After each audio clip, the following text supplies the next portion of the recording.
11ই September হামলার ঘটনার পর থেকে আওয়ামী সন্ত্রাসী আক্তার সুমন সন্ত্রাসী বাহিনী স্থানীয় বিএনপি নেতাকর্মীদের বিভিন্ন ভয় ভীতি প্রদর্শন করে এবং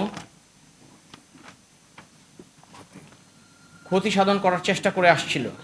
তারই ধারাবাহিকতায় চলিত বৎসরে 7ই ফেব্রুয়ারি ভোর 5টায় দিকে ফতুল্লা পূর্ব লালপুর রেললাইন এলাকায় ফতুল্লা থানার স্বেচ্ছাসেবক দলের যুগ্ম আহ্বায়ক মামুন হোসেনকে আক্তার সুমনের সন্ত্রাসীরা বাড়ি থেকে ডেকে নিয়ে গুলি করে হত্যা করে।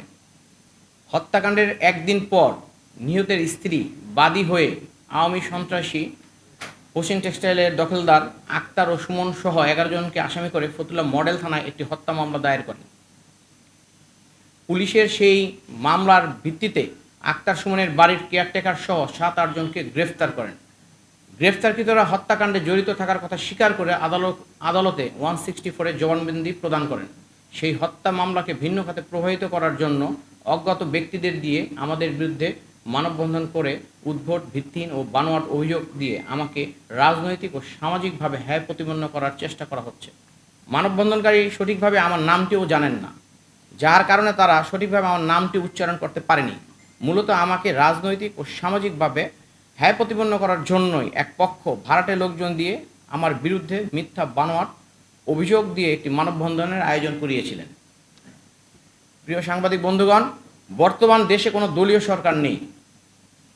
আমার বিরুদ্ধে আনিত অভিযোগ কোনো সত্যতা থাকলে আইন শৃঙ্খলা বাহিনীর কাছে অবশ্যই আমার বিরুদ্ধে কোনো না কোনো লিখিত অভিযোগ জমা থাকতো বা আমার বিরুদ্ধে কোনো জিডি থাকতো এবং আমার বিরুদ্ধে আইনগত ব্যবস্থা গ্রহণ করা হতো।